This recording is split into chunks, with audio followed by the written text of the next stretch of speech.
Welcome. So welcome everybody to the Mountaineer Legends pregame show, Yes, sir. Yes, it's sir. really excited to be here today and have my man talking smack with Joe Zwiak today. Happy to have Brian here with us today, and we're going to be talking about the Mountaineer Legends pregame podcast that we're getting started. It's kind of a reboot of some of the things that you've done in the past. That's right. You know, this is all brand new. Just kind of walk us through how this actually came about.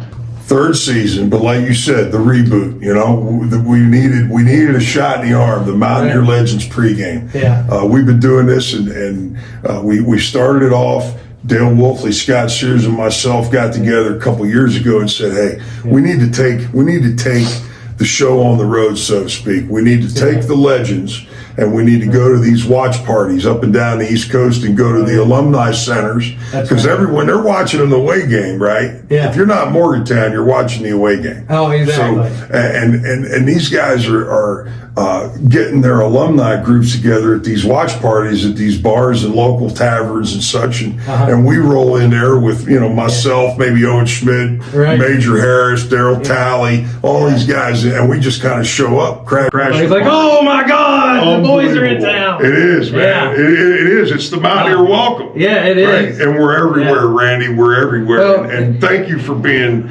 in this thing and helping us relaunch this Mountaineer Legends pregame. Hey, it's honestly an honor, growing up watching Mountaineer sports. And like you said, whenever you guys come in the room, now, you're sitting down right now currently, but you almost hit your head every time you walk in the door, right? It's like I was telling my business partner yesterday, I said, could you imagine trying to push him around on a line? Like, just with one paw, just do a little swipe, we go flying. And back in the day, you didn't see guys really my size. Now I went over to practice the other day to watch them, and it's like they're all my size. Yeah. You know what I mean? So the game has evolved, but you got to have a big frame, I guess. Yeah, and then again, that helped take you off to the NFL and many other things. I mean, we got the official mug here, and we are actually sponsored by the Little General. They were gracious enough to do the sponsorship for this year, so we definitely thank them for everything that they're doing here. Right there. We got the cup with the man himself too, Don Nealon. We gave these away. Little General sponsored these at our 34th annual golf tournament for Children's Hospital this past July. Oh, wow. And Little General steps up. Greg Darby's got a heart the size of West Virginia itself. Oh, yeah. And he gives back in all the communities where those stores are located, and we can't thank Little General enough for sponsoring this. And Trilogy. Oh, yeah. We got to say your guys company, Trilogy, and helping us, again, rejuvenate this podcast and put something out there that we can all be proud of. Us Mountaineers, man, right there. That WV. Right there, that WV, and it's everywhere. Yeah. It's the 1.8 million in the state. Right. But Randy, hey, I live in South Florida, brother, and we're everywhere. Oh, we are. We're everywhere. Yeah. Where are you from? Yeah. Right? Or what's the other one? Hey, let's go. Mountaineer. And buddy, it happens right now. It doesn't matter if you're in an airport, a Mexican restaurant, like it honestly doesn't matter. It doesn't. And they see the flag and that's what you hear, let's go. Yes, sir. And we're going to be actually talking about some of those things. We're going to be out and about. So let's dive into that a little bit, like how the show's going to go, where we're going to be at and some of those things. So how do you actually see this show going? And you and I have talked about it, first of all, obviously providing a great opportunity to mix and mingle with some great Mountaineer legends. Right. Daryl Talley, Mike Fox, myself, Major Harris are going to be on hand, along with a bunch of other guys up at the pit game. And that's going to be our first on-site. We're going to be rocking around the backyard brawl, right? Yeah. Right there, right across the stadium. Yeah. We're going to be at Station Square, Sheraton. Oh. Station Square Sheraton. Sheraton. Reserve let's it go. today. I'm telling you, it's going to jam nuts. out. 10 o'clock in the morning, show up about 9:30, have your Bloody Mary, because you know Friday night's going to be bacon in there, your celery. That's right. So Yes, come sir. on down, and we're going to be out there. There's going to be a bunch of Mountaineers on hand, and at 10 o'clock, we're going to go with the show and kind of, break down the pit game a little bit, tell some stories. Yeah, tell some good old and of course, stories. Daryl Talley's going to be on hand, so we're going to talk about Daryl and obviously his NFL experience. Hey, between him and Mike Fox, there's 6 Super Bowls those guys played in. So there's a lot to talk about that day. Well, and we're on a mission here with this podcast too, is getting Daryl Talley in the Hall of Fame. Yes, sir. We want to make that a mission, making sure that you guys are sharing this, getting that message out there, because we here at Trilogy, we started our podcast to raise our voice, because we said you can have the best product in the world, but if nobody knows about it, how can they get to it? So that's what we're trying to do here, we're going to start that initiative now with the Mountaineer Legends to shine that spotlight on some of the greats that have come through Mountaineer Field. Love it. Yeah. That's the ambition. Yes. We're a bunch of old guys. Yeah. Like, comment, and share. We'll make it happen. Oh, yeah. Right? Hey, make it happen. That's the way it rolls, right? I'm really learning this. Yeah, this is how social media, man. Help us out. Works. I mean, what the heck? We're about to go viral. We don't even know it yet. Hey, I don't know what that really means. I never got vaccinated, so I guess I could go viral. I guess so, right? Back in the day, they just used alcohol to kill everything. I think so. But that's all right. Then October 12th, we're going to be down in Myrtle Beach. Obviously, we all know, hey, if you're a Mountaineer fan and you ain't been to Myrtle Beach, you ain't really a Mountaineer fan, right? They actually call it the Hillbilly Havana. It's the Hillbilly Havana, right? Yeah, that's right. We're the Sundowner. Yeah, they have stores down there. Come on now. We'll get 300 people packed in this place, and of course that pit game up there is going to be a smash. I'm hoping that the whole lobby is full of Mountaineer fans. Oh yeah, and we're doing our thing, man. It's going to be a good time. So, and then November's outing is kind of TBA. Okay. We're kind of between. We're going to be in Florida for that one. We're going to be probably in Jacksonville, but we'll let that one go when we get to it. But so kind of looking to, obviously we're doing the kickoff today, and again a couple weeks. That's a live broadcast. So we're going to be doing a live broadcast pretty much once a month. Is that what kind of how you're seeing this? Yeah, and then you and I are going to do some installments along the way. And we're going to do together. Some shorts for you guys. We ain't going to leave you hanging. There's too much to talk about in this sporting world that we're living in right now. So that's right. We'll be doing giveaways, right? We're going to have all kinds of stuff. Helmets with some signatures, and that's only for the people that are liking and subscribing, or at least following us on Instagram, Facebook, TikTok, you name it. If you see us out and about, show us that you're following us, and you might get entered for your chance to win something that has been signed. So you can say, hey, Joe Zwiak signed this. Look, check out this helmet, right? Right. Yeah, that's what we're trying to do. We'll get all the legends that are involved in this thing to sign the helmet. Yeah, we'll get Don Nealon over here. We'll get him chatted up. You know what? We have access. Yes. We have access. Yeah. We can get to some guys. Absolutely. Well, and that's what really makes us different. Thing. You as a fan, you see things up in the stand happening and that kind of stuff, and you see people get hurt, and you're like, "What's going on there?" Everybody's an armchair quarterback, right? They're like, "Oh, why'd you miss that pass?" But I was telling you the other day, I was my son's flag football coach, and here I am. I just have a kid like this tall chasing me. He's only a little over 3 foot tall, and he's just pulling at my flag. I don't have somebody your size that's running a 4.40 coming to kill me, and then you're like, "Oh, Garrett, why'd you overthrow that? Did you have a guy tracking you down?" Right? So being able to share some of those stories and give us some real insight about what really happened in some of these games, telling some of the old stories, I think that's what's going to make this show different. The good news is the game itself hasn't really changed. Right, yeah. The evolution and all of the ancillary stuff around it has evolved and changed and stepped into the 21st century, obviously. Right. But at the end of the day, it's football. Yeah. It's like that old Rocky movie where the Russian is playing against Rocky, and he has the breathing tube with all these electrodes. That's kind of what the sports complex are like now. Oh my gosh. You're a lot more old school. You're carrying a log up Law Hill there. That's right. Doing bear claws and stuff, and they're carrying a guy up those steps. I'm loving this right? analogy. You know, right? Yeah. That's how you guys used to do it, and then how it's done today. And just seeing the difference between then and now, but like you said, and then how they also are the same from an X's and O's standpoint. Heck right? yeah. And we're going to bring you that. Yeah. You know, we're going to talk from inside the huddle. We'll talk from inside the locker room. We'll have guys on here that have had those experiences to bring us all together, you know, and really get a nuts and bolts understanding, but not getting in the weeds. I'm not a stat guy. I hope y'all know this right now. I am not a stat guy. I believe in stats for him. You know, but seriously, at the end of the day, you know, you got to study stats for trends and weaknesses, and it exposes certain things, and it helps you to develop your playbook and your play call. I get the analytics of it, but again, it's all about the Jims and the Joes, and it's all about when do you call those plays and those things, and that comes from, you know, inside and really understanding what these guys are thinking about and how they're going to call based on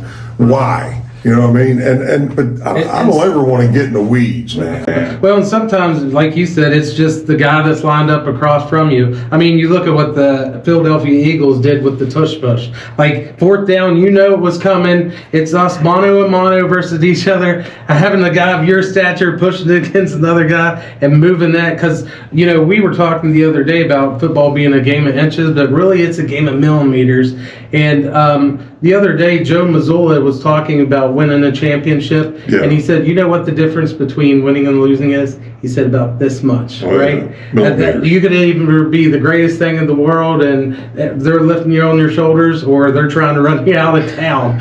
And that's exactly it. That's the truth. And it's that right there. That right there. And so how do you gain that advantage over your opponent? Right. Because I got to be then that much better than they are on that given Saturday, Sunday, Thursday, whenever we play. So that's the challenge. And that's where we've evolved to, and that's the nature of the game and the level we're at. Yeah. And, you know, I'm excited about this Mountaineer season. Well, you see those Thursday football games where it's like sponsored by the AWS, and it actually shows you a lot of the geometry, the angles and everything. Like, they barely missed that blocking a kick, right? And the team goes on to win. They show how close it really was. Or to thread the needle to get, like, Patrick Mahomes coming out there side arming, and he threaded it literally through a needle, and the guy catches it in the end zone because all the repetitions and consistency. That's right. He's practiced it. He's practiced and he's practiced it under pressure. Yeah. So when that moment came,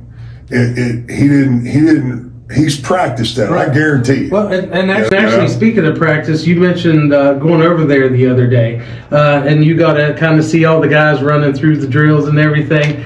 So tell me a little bit more about that and what you saw with the culture, the attitude that was going on, and give us some insight to what we can expect this Saturday.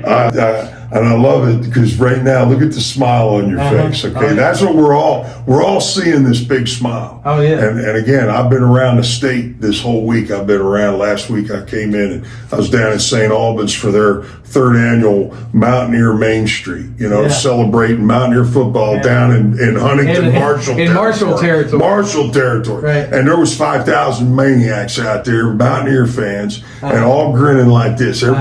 The anticipation of this year is electrifying. You know, the weekend coming up against Penn State. You know, this is we're in the spotlight, man. Oh yeah, on a lot of levels, and a lot of people are watching. And still got disrespected, not in the top 25. They put that chip on our shoulder. Who cares? Who cares? We were picked last in the Big 12 last year, and look what we did. So proof's in performance, not prediction. Right. Period. I don't predict. I predict it's going to rain. 50-50 chance. Yeah. All right. So I can't be wrong. Now, the attitude, this is where it gets really exciting. Okay. Right. You know, Ren Baker shows up down there in St. Albans on the same night that you guys are going to the Missoula dinner and the Neil Brown dinner over here, the Country Roads Trust big dinner, kick things off for the year. You know, Ren Baker flies down here and then flies back. All right, that says something about, hey, you're understanding that you can't blow that off. You got to be part of these because we're everywhere. And I think, if I'm not mistaken, not too long ago, Neil Brown threw out a quote about, hey, here I am. I'm in West Virginia, and I'm feeling it.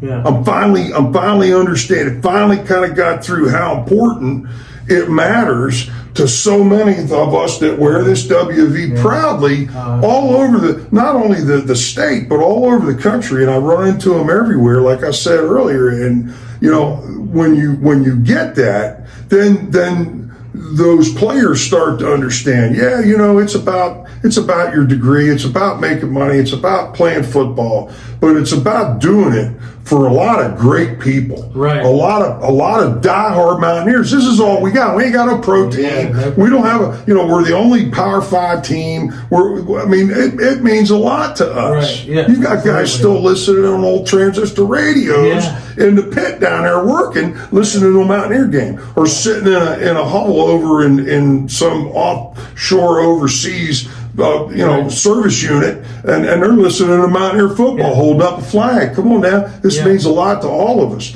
and I think they understand that. I know, Brad Hunt and I, he's going to join us here in a little while. Okay. But Brad and I went up there to the practice, and he brought us all in, introduced us.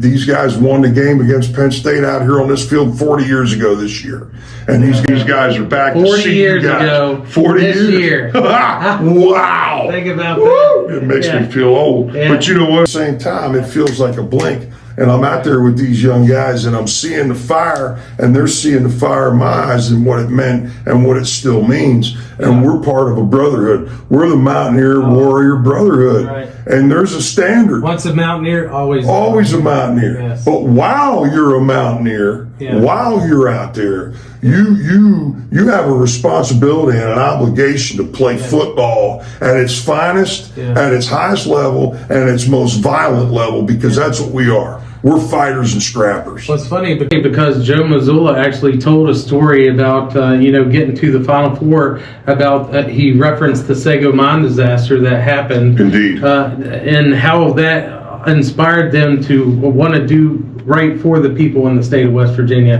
and how emotional that was for them, and the tie back. And whenever you do that and you tie that to the people of the state, and they get behind you, it's a force like no other, right? It's like parting the Red Seas whenever you make that happen. Go all the way back to the Don Nealon era, which is my era. When I showed up in '81, I was in that second class. 80 was his first year. I come in 1981.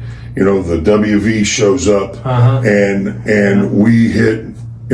We beat Florida in the Peach Bowl in '81. Then we come out, we beat Oklahoma at Oklahoma, and all of a sudden we're on the national stage. Yeah. And this WV is a brand now. We didn't even call it brand back then, but it was a logo that all of a sudden is national news, and it started the whole snowball effect. And here we are 40 years later, looking at being a contender this year for the Big 12 championship, maybe making the playoffs. What the heck? That's a good place to be. Well, and it makes you proud to be from West Virginia, and as a West Virginian, to be able to see even being recognized at the national level, because a lot of times we were often made fun of, and shoeless and teethless and all this other stuff, and to see that at a national level and growing the brand and the positivity, that is definitely a badge of honor, and that's why I think we all fly the flag. In fact, my buddy moved here from Arizona in 2009, and he thought it was like a car dealership or something, because he's like, every car down there had this flying WV on the back of the car. He thought it was honestly like a car dealership, and they just put them on all the cars. How cool is that? Yeah, right. But that's just the love that we have,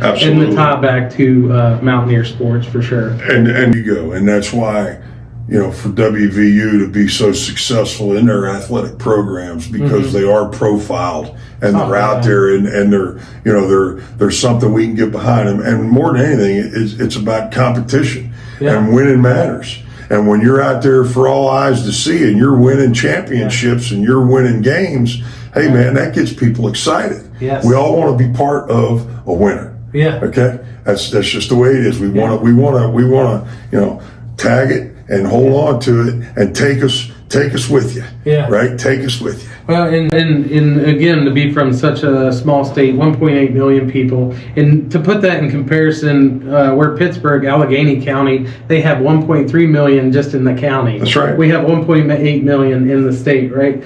And everybody. Yeah, but that's just in the state. What about everybody else? Oh, we're everybody else too. That is true. I live in Florida, brother, and I see them. Yeah, and that's just it. People have scattered out throughout the country, throughout the world. I mean, people go to Ireland, they hear country roads, right? They're in some there, and like everybody loves it. They sing it. They might never even been to West Virginia. It's a fact. But it's everywhere. It's they everywhere. See that flying WV, they're your new best friend. Brother, I'm telling you, it is incredible actually, because when you go out and about, there are, just on the East Coast, when I say that, east of the Mississippi, there's got to be 80 plus Mountaineer alumni chapters. Oh, yeah. Okay, I mean, there's like 8 or 9 of them just in the state of Florida. Right. So we're everywhere. I mean, we're everywhere. You name a state. Yeah. There's 4 guys getting together out in Wisconsin or out in Minnesota somewhere. They're Mountaineers.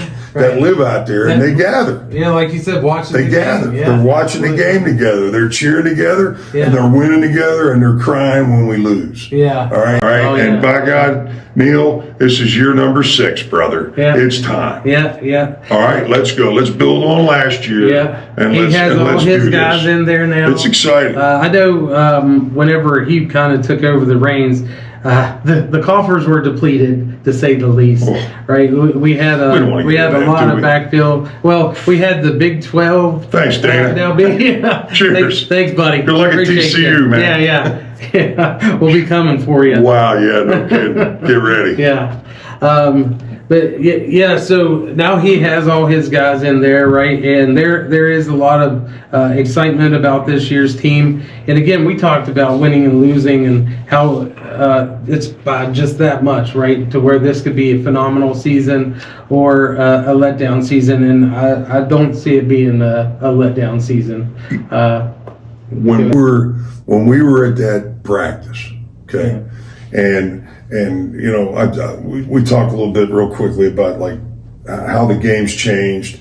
It really hadn't changed. Yeah, it has. It's changed from a science standpoint. It's changed from just a departmental standpoint. Back in the day, you had a couple coaches, you had some trainers, you had a couple of team physicians. Right. You got 2 guys running your advising stuff. Now they got departments of people. That take care of nutrition and monitor nutrition, which, by the way, their cafeteria there in that $55 million facility is phenomenal. Phenomenal, the food. Oh my God. They have drinks, specialized drinks with all of their names. They have all their vitamins with all of their names. Oh, everything they're supposed to do. Well, the technology of it. I mean, they wear a ring. Yeah, Aurora ring. Yeah. And this little ring is a sensor. That monitors everything from heart rate to core temperature to how much sleep you got to body. I mean, it's like this little. It's incredible. Thank God they didn't have that back in the day when you were there, right? Over in Sunnyside, over there just chugging them down. He's like, "Wow, your blood alcohol levels." Like, damn, Josh, how many hours of sleep you get? Yeah, right. Come on now. Oh no, but that and the nutrition and how they eat and how they train, sleep which is it's a real credit to Mike Joseph, who's probably the best strength coach in the country, and he's ours, and he's in our trench. And the first thing that I looked and saw was we physically look like a Power 5 football team. We don't have body fat problems out here. We don't have a bunch of undersized, glorified D2, D1 AA football players no more. We got some serious looking dudes, man. We really do. We look the part. It's like when I was talking to Coach Brown, and he said to me, he said, man, I'm anxious to see these guys play. And I'll say this to credit Coach Brown. This is his 6th year, and I get it. You got to learn how to coach. You really do got to learn how to coach at the Power 5 level, and he's done that over these years. He's self-evaluated, he's grown, he's put a lot of pieces in place. The Country Roads Trust has come on. They've put things in place. Everything's working to our advantage. And last year, halfway through the season, man, we kicked it in high gear. We finished on a high note. We put the naysayers to shame during that window of time. And here you are. And here you are, right? And now you got a football team that's legitimately poised to be pretty daggone good. You finally got some depth. You finally got some things in place. So you got a chance to be good. Now you got to shine as a coach. And I saw that in practice yesterday on the field. I watched him coach everybody. He wasn't just worrying about the offense. He was doing what he's supposed to do as a head coach. Steer the ship. Steer the ship. And if the next he chewed the quarterback coach. The quarterback coach standing there, and there's a misexchange, and the ball hit the ground, and boom, right deal's on top of him, going, "Hey, fix it, get it fixed, get it fixed." The little things, and the intensity I saw out of him, and his emotion. A couple of years ago, I was at a practice. I didn't see that. I didn't see that. I saw a thinker. I didn't see a thinker. I saw a motivator. I saw a guy that's doing what he's supposed to do as a head football coach. You got Chad Scott and Lindsay in there to run the program and do what they got to do. Right? Let it go. Let it go, and let those guys do their job. We're going to pause right there for station identification. We got to thank Little General. We got to thank Little General. We got to thank Little General. Thank you, Little General. Hey, Big Joe's here. When I'm in West Virginia doing my traveling and having some fun and visiting some folks, man, I stop at Little General for all my needs. Fuel, convenience. It's the quick stop that you need to take. And down here in St. Albans, look over here, man, they even got a Dunkin' Donut. So, hey, when you're out there, man, support them. They support their communities all around the state of West Virginia. Hey, thanks, Little General. Outstanding job. And we're back. Thanks again for joining us. Now we're going to shift gears just a little bit and really focus in on the Penn State game. Really a little bit of X's and O's, kind of, again, what you saw the other day at the practices. I went to a couple myself. It's a really exciting, like you said, they're just keying in on the things that they're supposed to be doing now. They're right now. I mean, the hay's almost in the barn, as they say. We've been working on this game since January. This is knowing that a number 8 football team's going to come in here on Saturday. The prep old time. Rivalry. Old rivalry. Absolutely. I mean, we're I'm part of that '84 team from 40 years ago that won this 17-14, game. baby. And I think there's only like maybe 9 wins total in the whole stretch of this rivalry. And we're not going to be playing them now for the foreseen future. So, so this one's huge. They got us last year. We gave them a run, but again, this is a whole different ball game for them on our turf. It is. Franklin's a heck of a football coach. He's got 3 new offensive coordinators, 3 new coordinators. Offense, defense, special teams are all new coordinators. So a lot of what they're going to do scheme-wise, you got to go back and look at what they did at their previous stops. So there's a lot of question. I know that those guys, the Mountaineers, have done a great job, evaluating the position, evaluating the talent, and getting that ready to go. But as far as the general schemes, it's going to be quick adjustments. When we get into that game, find out what's going on. They're going to figure it out, and they're going to figure it out real quick. That's going to be really key. That's part of the evolution too.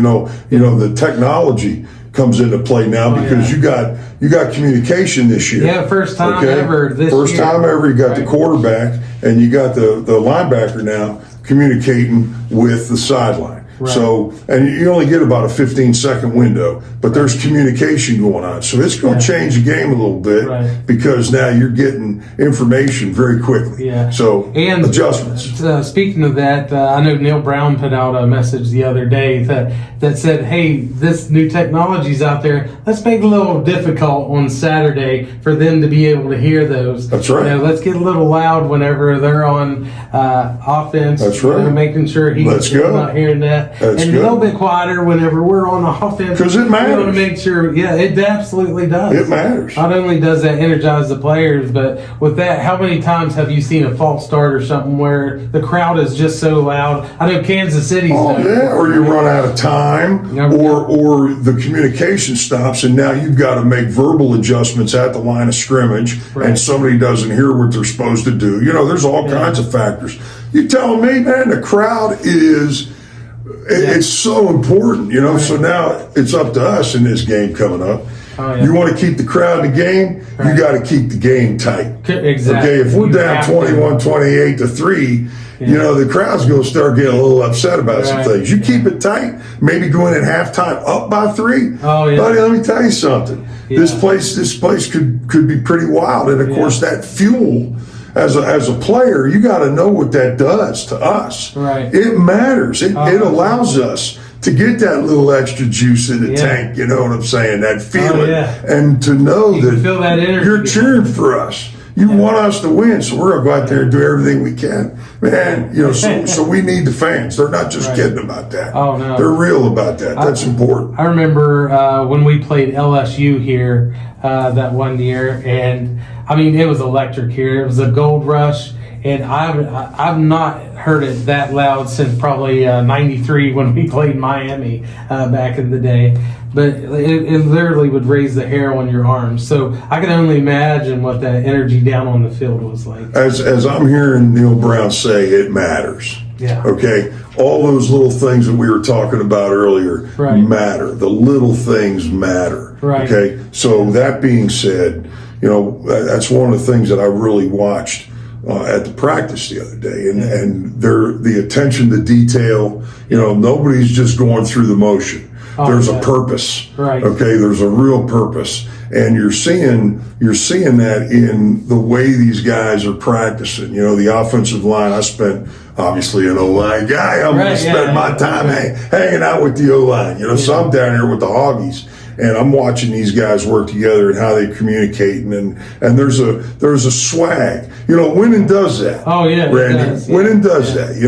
When you start winning some games and you figure out, hey, this does work, and I got to really buy in like that, and we start winning. Winning's nice. Winning tastes good. Yeah. Winning's got that feeling, right? I mean, so once you get a little bit of that, you start getting a little bit of swag. Penn State's not going to sneak up on us, and we're not going to sneak up on them. No. The hype's out there. Everybody knows what's going on. However, what it does is we're hitting this field way differently now than we did a year ago against Penn State. Yeah. Oh, okay. Absolutely. This is a different football team. This is a team that's on a mission, and I'm hearing a lot of guys call upsets, and we have a real opportunity to win a football game, and if not win the game, daggone, show the world that we belong on the field with them. Absolutely. Okay, fight this thing down to the wire, and limit the mistakes. As anything, the turnover board. Yes. Got to win the turnover board. You got to win the conversions. You got to get that. You got to get that third down. You got to get that fourth down opportunity on offense, and on defense, you got to take that away from them. Right. That's the one thing we didn't do a great job last year. Turning the ball over, we did a great job. We were number 1 in the league. We didn't turn the ball over hardly at all. We didn't have many negative plays last year. We were number 1 moving the ball on offense. So we were really doing some great things last year. Defensively, we got to tighten up a little bit. All right, we got to tighten up a little bit. Over the tops and we can't be giving up those big plays. We got to make them earn every play. We got to take away the ball. We got to take away those conversions. You know what I mean? And really fight. Keep them there. And keep them there. And then play the game of field position. Last year, I think we were in the top echelon, if not the number 1 in time of possession offensively. Hold on to the football. The best offense, keeps the other offense off the field. Right? That's the best defense, having great offense. And that's what we have an opportunity for this year. They always say it's simple but not easy, right? Hey everyone, please stay with us as we have our special guests coming up next. We have Pat Randolph, Kevin White, and Freddie Boom Boom Smalls. Please stick around. Of course, I got to mention real quick, Freddie, great linebacker from our era, the '84 football team, and of course, our quarterback Kevin White joining us, and down there in the bottom left of that screen, I see my man Pat Randolph. How you doing, Pat? I'm doing well. How you guys doing? We're doing wonderful. This is a good way to re-kick this off, 40 years ago with what you guys were able to accomplish and knowing what's going to happen here on Saturday. I couldn't think of a better way to bring the band back together here. Oh, I'm telling you, we got some offense, we got some defense. Yeah. And for me, it's just I'm here in Morgantown right now, and I've been kind of bebopping around. I went and watched practice yesterday, and the juice was flowing, the memories were flowing, and that's why I wanted you guys to join up a little bit. And first, before we talk about what we're doing now, I want to go around the horn. Boom, I'll start with you. What are you feeling as we're going into this Penn State week as a Mountaineer Warrior brother, man? What's going through you? The same energy, the same synergy, the same chemistry, however you call it, man. I'm a Mountaineer. I just got good vibes about this one. I really believe that West Virginia, the Mountaineers, going to go in and definitely going to really, I don't call it an upset. I just think that this team is capable of winning. I'll call the win again. That's the way I'm going in. That's the way I'm going to cheer for it. And I really believe that there's going to be a big victory for this school this weekend. I really do. I really do. I just feel it in my heart. I like it. Kevin, what are you thinking going into this game? Tomorrow morning, about 6 o'clock in the morning, I'm going to get on an airplane. And I'm going to Gray Crawford, our old teammate's daughter's wedding on Friday. They scheduled on Friday so it wouldn't conflict with the game. Nice. And I'm going to get up about 6 in the morning on Saturday, and I'm going to drive to Morgantown. I got my field passes, and I'm fired up. Yeah, baby. I want to see you there. So that tells awesome. you right there what you're expecting, Yeah. right? That's beautiful. I can't wait to see you. I'm Brings looking back forward a lot to of it. memories, man. Exciting. Yeah. Hey, Pat, what just how you feeling going into this game?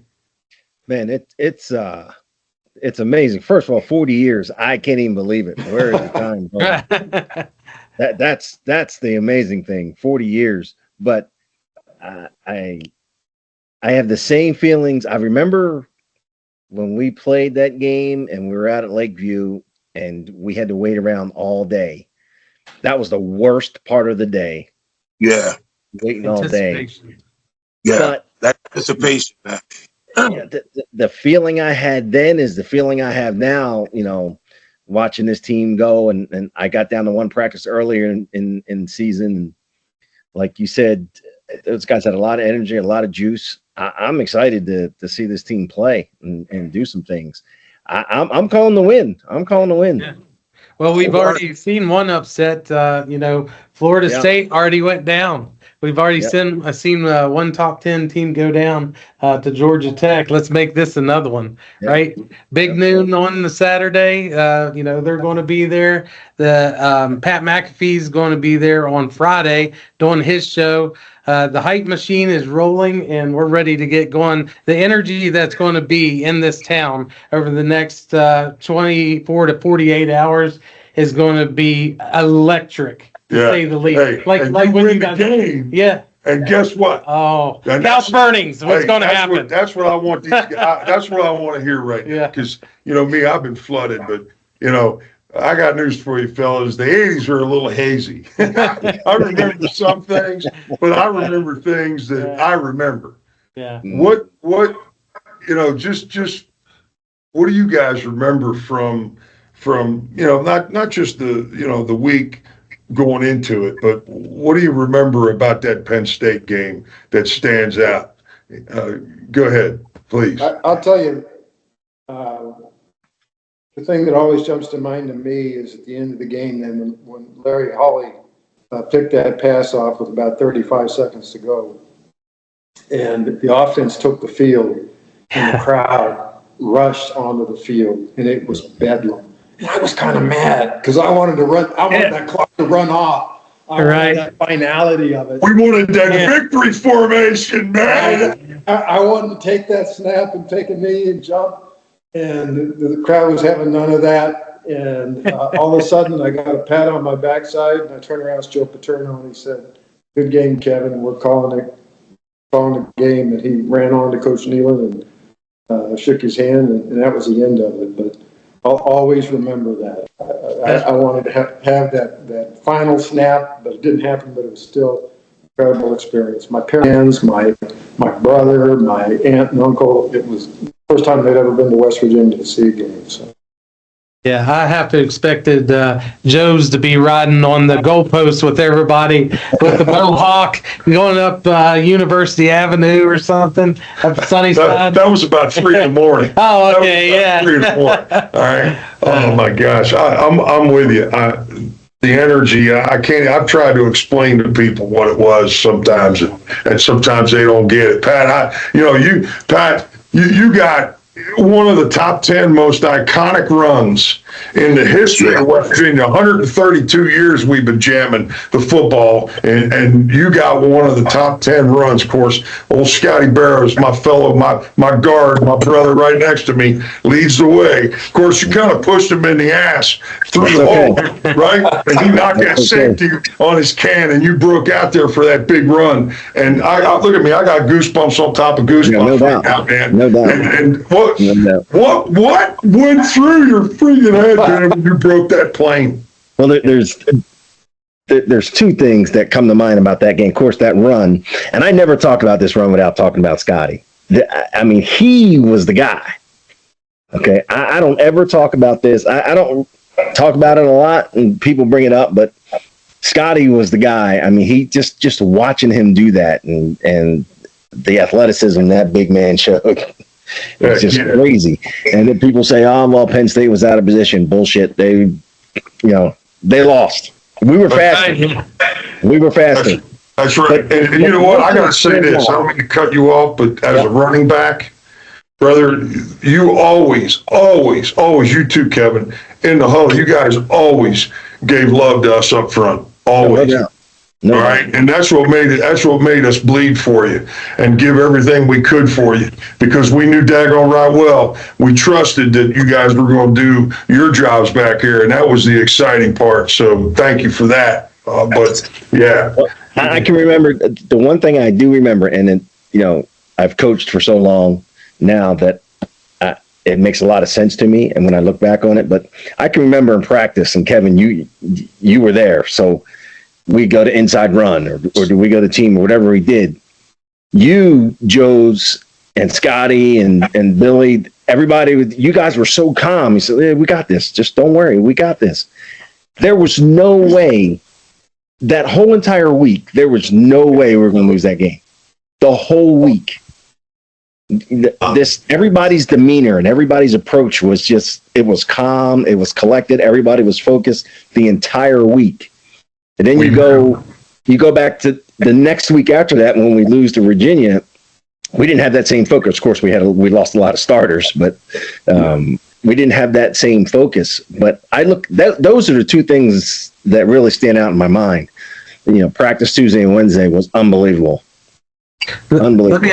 Let me ask you this question. So, I've been going to Mountaineer games. My first game was in '87. I actually watched Major Harris play, and that day is whenever I decided I'm going to WVU. Right, I was 12 years old, and I just watched him leaping over people. I'm like, this is amazing, right? But how does it make you guys feel? Like anytime up on the scoreboard or anything, when they're looking back, they always show that 17-14 game, right? Us beating Penn State, that final, everybody rushing on the field. I mean, you guys literally made history. You are Mountaineer legends, and they still show that all the time. The sense of pride that you guys must have every time that comes up. Does that take you back, kind of like hearing a song, and you're like, oh yeah, I remember first time I heard that song? Does seeing that up on the scoreboard and things take you back to that moment? For me, it does. Instantaneously. Absolutely. Instantaneously. I haven't been back to too many games, because coaching, I haven't been back. I think I've only been back to like 4 games. This will be my 5th game, actually. Oh, wow. That I've actually sat in the stands and watched. Okay, so But I would get text messages and I get phone calls from people in the stands. Hey, they just showed a run on the board. They just showed. Yeah. Every week. I'd get it every week. Amazing. Hey, bro. Yeah. Hey, we scored that touchdown, and that's all a big deal and everything. But defense wins championships. You got to stop them. You got to outscore them, so you got to stop them. Holding that number 18 Penn State team that year to 14 points was a big part of you and that defensive front. Talk to me, man. Well, I mean, we were already prepped from the Boston College game with the same type of flow where the offense scored and go and stop Doug Flutie with the last few minutes. So it was like deja vu again. Now Penn State has the ball. And I remember the huddle. I remember exactly the plays that were called. I remember what Coach Brown was trying to tell us is that definitely because it was a hurry-up offense, and that kind of really confuses a lot of things. So we was going to stick with certain 1-2 plays, not to confuse anybody. We needed heat. Just bring the heat, bring the heat, bring the heat. But I remember in the huddle, man, the poise. Yeah. Poise. I mean, even though we just been pressing, had everybody locked in, and he was calling plays from a distance. Nobody was breaking down. Nobody was really overthrowing. Everybody was calm and smooth. It was like a perfect timing, man, because it's like everybody was definitely, like Pat Randolph said, we were already prepped. We just did this, the Doug Flutie, the Heisman Trophy winner. We just smacked him. We knew. And hey, we got these guys to sack, and we called Sikkim, and he called the greatest play that we run, that 8 in the box, that no matter what happens, he's got to get rid of that ball in 2 drop, 3 drop, because back then nobody was sending 8. So he didn't have enough time, and that's what happened. We sent Sikkim. We had 8 come off the box. Me and Scotty came off the end. He peeped it, and he let the ball go too fast, and that's what caused that interception. He let it go, and Larry stepped in. But the greatest thing, that was not even the game. It was going down the sunny side, man, and seeing them people in the 5+. Wait a minute. Before Sunnyside, we'll talk about Sunnyside. Before Sunnyside, you talk about the poise and the belief. Late in the game, if I'm not mistaken, that running back, what was his name? DJ Dozier? DJ Dozier. He breaks through the middle, and he goes down the field untouched. They had Cleveland Browns. They had Stephen Smith, who blocked for That's right. That's right. They had DJ. They were that stacked. Yeah, but here's what I'm saying. They could have broke our back. They by scoring that touchdown, our defensive huddle could have said, "Oh no." It's over. But it didn't happen like that. When you guys came off the sideline, what was Danny Brown yelling at you? What were those guys yelling at you? You remember? Knew what happened. We told Brown, don't call this play that he was calling. That's how Steve Smith got the second touchdown off the same call. So we're telling Brown, Brad, we yell at him. That was it. Coach, don't run the play. Because when we ran it, DJ broke it. All they did was let Brad come in and kick me out. He ran the play again, same thing. Steve goes with it, and we went to the sideline, we yelled at Brown, don't run it again. On the papers. Those Did he run it again? 40-plus yard runs, too. Other than that, they didn't move the ball. The play that Steve Smith scored on and DJ were the same play. That's right. It didn't work. It worked in Boston College. Penn State figured it out against us. They knew how to block it. So we told Brown, don't run it no more. Right in his face like that. Everybody. But he didn't. He listened to his guys out there in the battle. He didn't run it no more. He said he told the players, no, I promise you guys I won't call it. And Preston, if he does call it, I'm not calling it. Yeah. Well, he's out. He calls it.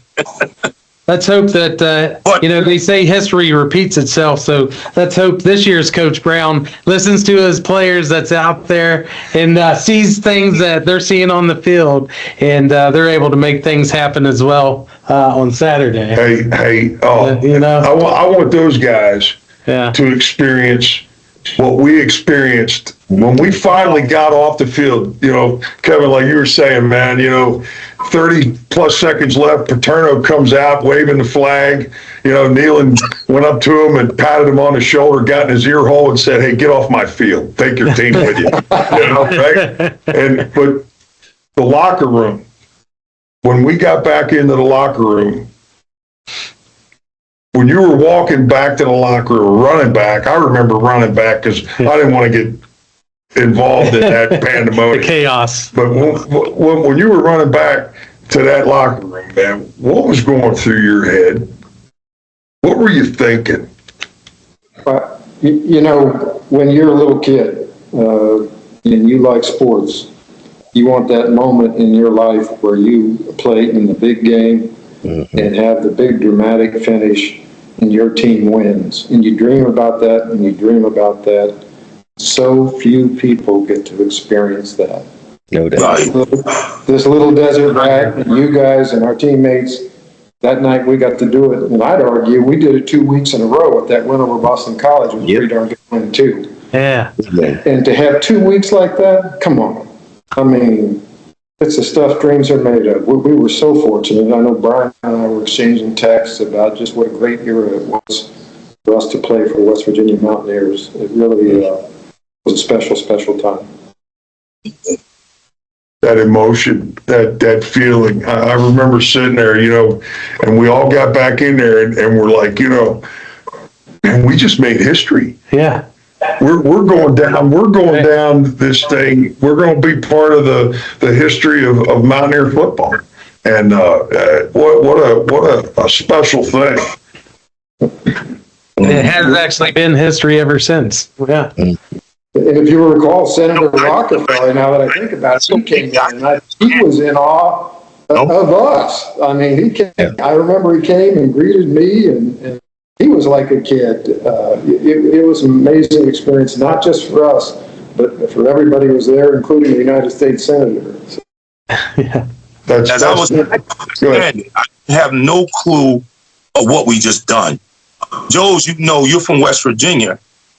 I didn't have no clue of the impact of what that meant to the state until I talked to a cop down at Sunnyside. And I said, you're not working tonight? He said, what? The last time I stayed, I was 3 years old. So I didn't know the impact. It's the only night I didn't even drink a beer because I saw the extravaganza, like what the people were doing. And I didn't even drink a beer. It was just, what is this? Because I'm a police guy, and I didn't understand what that meant until now, like just the history of it. Like, wow, this is what this meant to these people. Yeah. Yeah, it truly does mean the absolute world. We were talking about that earlier, about even Missoula brought it up about the Seguman disaster and around the time when they were trying to go to the Final Four and how they really put it all because Huggins, hit on that, right? And how much it means to these people about what they're doing. And that's 120% true. Like, it means the world, and to have that positivity throughout the nation, to have West Virginia finally associated with something that's positive. We proudly fly this flag all over. And we were talking about it. No matter where you go, if they see it, they say, "Let's go." And they wait to hear for it, right? So, hey, real quick, I love the passion and hear you guys talk about, that Penn State game and that piece of it. But, after those two incredibly big wins, historical wins, obviously, send Flutie home, never beaten West Virginia, and then come out and knock off Penn State. Hadn't done that in 100 years, and here we are, and we lose to Virginia, we lose to Rutgers, and then we lose to Temple. Do you guys remember? And I mean, we had a great locker room, always did, but that was a challenging run, that 3 weeks. Yeah. Do you guys remember the meeting when Coach Nealon came in and announced that we got a bowl bid, but you guys need to decide what kind of team I'm taking down there. We ain't going down to Texas and playing TCU. for giggles. We're going to go down there and we're going to show what kind of football team we are, because we're going to go down there, we're going to work hard, we're going to be healthy, and we're going to play. Remember that well. Yeah. You- I remember that meeting well. Give me your immediate thought as I bring that memory back up to you, Pat. So I remember about that Virginia team was a sneaky, really good team. They were really good. Right? Didn't realize how good they were. We kind of, we had to let down whatever you want to look at, however you want to look at it. But, Rutgers and Temple, both those schools had teams. They were better than they had been in years past, too. They were feisty. Yeah. So for us to go in there, we were like their freaking bowl game. That's right. We took their best Their bowl shot. game, for sure. Yeah, exactly. That's right. We were their bowl game, and they played us hard, and we made some dumb mistakes in the Temple game, but we literally went from the Orange Bowl to the Blue Bonnet Bowl. Yep, we were banged up. Hey, Yep. do you remember? Hold on, Hey, Joe. do you remember that meeting? At About that that, meeting. Yeah. And he dismissed, Oh, yeah. he kicked out the coaching staff, and it was, and he said, y'all, captains, y'all make it, y'all figure it out. And do you remember who the first one stood up and said anything? He's on the screen right now, boom. Yeah. It was you. Yeah. It was you. It was that freaking street kid from Philly stood up and said, what are we doing? You remember that? Yeah. Well, Joe, Give it to me. we I got talked to him goosebumps, man. Give it to me. ago. We spoke to him about that, Joe. And you remember he blamed himself because we were beat up, and he said, yeah, he figured it out that he knew we were beat up. Brad Hunt was beat up. Big Luke was beat up. Dave was beat up. Instead of those guys taking off that week, he practiced them, and they have it. They up front. Barry Ward was killing us. We just couldn't get that push that we was getting against Penn State because we had a lot of our front three was injured. Y'all, they were not playing well. Yep. So and Keelan did admit to it. As Joe's and I was talking to him the past couple of weeks, we've been down there with him. He said he learned from a lot of his mistakes. He talked to us about things that he learned from. Yep. Praise God. Well, I know one thing. They weren't ready for the Mountaineers when we showed up to play TCU. Yeah. That first half, that game plan, Kevin White dropping back and hitting Blue Mullins down the sideline on that play action. Boom! They weren't ready for that. They thought it was just going to be the normal 3 yards in a cloud of dust, right? But we turned some. Who was our offensive coordinator? Coach Was it Tranquil? Coach Krasula called that game. Russ Jakes was the quarterback. Russ Jakes. But Coach Krasula called that game. Yes, he did. That's right. He did, didn't he? Yep. Oh, that's just, man. It's just, I appreciate you guys coming on with me, and you guys are Mountaineer legends. Yes, you are. And that 84 team, 40 years ago, sometimes I feel like Back to the Future, Randy, man. It's like a blanket. Here you are all of a sudden in a time warp, and here we are 40 years out, and we still get passionate about it. We still love it. We're still Mountaineers, right to the core. I can't wait to see you guys this weekend, man. Yeah. It's going to be a fun time. Yeah, I'll see you tomorrow night, Joes. Hey, Thanks for Kevin, joining us. I want to say hello to Kevin White. I haven't seen Kevin since we left school. Kevin, hey, hello, how you doing? I feel like look at him. He looks like he's 20. I see you all the time on Facebook. I follow you closely, and I enjoy every minute of it. You're Just want to say heroes. Say hello. Hey, I love you guys, and it is true. To see your faces, these, except you, freaking Kevin, I swear to God, man, you look like you just stepped out of a GQ magazine. What the hell? You look freaking, me and Boom, man, we're just old, man. Are we all 60? Are you guys all 60 or 61? I'm You almost do in a there. couple days. Hey, I Yeah, love Kev, you look like you should be on freaking Baywatch. I'm trying to learn how to, I'm trying to learn how to Running. surf. I've tried twice this summer and I failed miserably, but I'm going back again. I love it. I love it. Hey, everybody travel safe. Everybody travel safe. I love you. Hey, let's go Mountaineers. Let's go Mounties. Joe's, I'll see you All right. tomorrow, Hey, man. great seeing you guys. Great seeing you, Boom. See you All guys. right. See you this weekend. Patrick, great seeing you. Yeah, so, peace. See you. Randy, everybody, blessing. Little General Stores knows West Virginia, but what some may not know is what LG is doing in your communities. And I'm here to tell you how Little General, with the strength of their 100-plus stores, is helping to enrich lives and empower families in West Virginia. Like the Norma May Huggins Cancer Research Endowment Fund, which is fighting to cure cancer every day right here in West Virginia. Locally owned and operated, LG has always been there and always will be. Little General Stores, committed to West Virginians. Boom! Hey man, I don't know about you, but it was pretty great having those guys on the What? podcast here with us. I mean, that's amazing. It's and like you said, it gives you chills looking back at some of these stories and reliving the moments, those little moments of just bringing all that stuff back. And again, talking about that 17-14 that you always see up on the screen. Yes, and sir. those guys had integral parts of making that happen, along with yourself, Oh. obviously. I mean, We all did. yes. We all Yeah, had a hand yeah, in it. right. And, you know, again, Randy, what those guys are really talking about, you know, the feeling going into that game all week long, there was a swag, there was a confidence level that Yeah. we're not going to lose this game. We are going Right. to find a way to win. And, Yeah. you know, the night before that game, as we did all of our home games, we bust out after we did our walkthrough at Mountaineer Field. We bust out to Lakeview and we hung out there. And we always watched, we'd have team meetings and it's breakdown meetings, and then we'd all get together with blankets, pillows, and we'd watch a movie together. Oh, really? Not that Oh. Not that night. Oh. Coach Nealon came in and got up at a podium and basically made us visualize the game.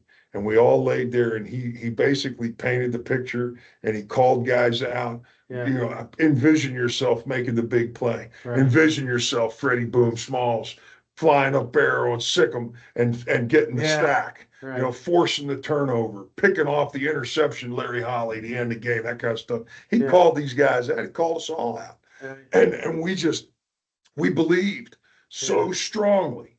Right. And to see these guys today and be part of that, man, and reminisce on that is just something, man, it's special. Oh, yeah. It's special. Yeah, that's amazing. Special. Yeah. Speaking of special, Yeah. I got to talk about Little General Stores. Oh, yes. Little General Stores. Greg Darby, you know, he owns Little General Stores, and they're, of course, they're all over the state of West Virginia. Yes, they are. And I can't say enough about these guys. First of all, joining forces with Mountaineer Legends pregame, Fat Boys Media, and of course, you guys here at Trilogy, coming to you live from the Trilogy Studios. I mean, in live in Cheat Lake. Right here, baby. And right. but you know, you can't do it without a team of people. You know, it takes a village to put something out there, right? Yes. And I think we got the pieces in place. And Little General coming on.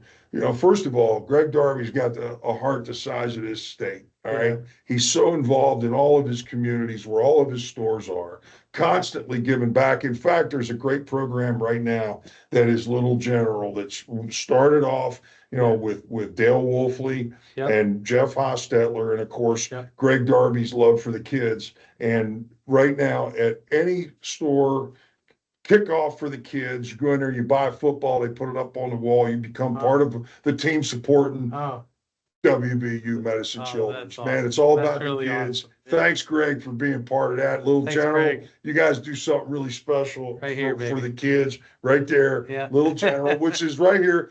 By the way, I mean, Little General's a big part of our golf outing, our Legends golf event that we do every summer for Children's Hospital. He supplied these great tumblers this year. Got me and Coach Nealon on there. The iconic picture of us hugging each other in an embrace, and of course the Joswiak Legends golf outing. But Little General, right there, Little General. Thank you. I'm telling you, we couldn't do it without you. And I appreciate you, Greg. I appreciate LG. It's where I stop for my fuel and convenience needs when I'm here in West Virginia. And again, hey, stop in, support Buy one of them footballs for the kids. All about the kids. Yes. Love it. Always. Well, I know I don't know about you, but I'm really excited about the future of this and everything that's been happening. Me too. And again, hearing those stories, we have other big names coming up here later. Again, we're going to be in Pittsburgh here in just a couple weeks. It'll be here before we know it. It's like the football season. 2-0. Oh my God, What that if would we be go there amazing. 2-0? What if Yeah. what if? Yeah. Huh? What if? Oh, I'm going to be hearing a Sweet Caroline playing all over. Carolina, oh, baby, all right. over in the tailgate Hey, area. so if you're in Pittsburgh, Yes. you got to come to the Sheraton Station Square, right across the street from the stadium. We're going Right. to be in the lobby. We got some big names coming in. Of course, Randy and I will be there. I mean, that's the biggest you can get. Of course. Well, maybe you, but not No, me. But no. anyway, and then we get Daryl Tallies coming in, Big Mike Fox, defensive lineman, great lineman. Hell, between the two of those guys, they got 6 Super Bowls, Oh, right? yeah, I mean, yeah. come on now. And of course, the legend, the College Football Hall of Famer, Major Harris, is going to join us. The Mage. You know, Freddie Smalls, we heard, is going to be in town. A lot of boys are going to be in town. Oh, We're yeah. all going to get together. We're going to gather in the lobby. And at 10 o'clock sharp, while you're having your Bloody Mary and your Danish, Yeah. you're going to sit there and you're going to listen to a heck of a show with some really great Mountaineer legends join us. And again, I can't Yeah. thank you enough Oh, for being a part of absolutely. this, Randy. Yeah, thank you for including me. I don't think we'll even need lighting. We'll just use all their Super Bowl rings. Heck yeah, right? Put all the lights in there. But no, honestly, thank you so much for including me as part of this. Like, growing up here in West Virginia, I'm just honored to be part of the Legends podcast and being able to get this out there. Let's go. Let's go. Mountaineers. That's right, Let's baby. go. We'll see you guys here in about 3 weeks.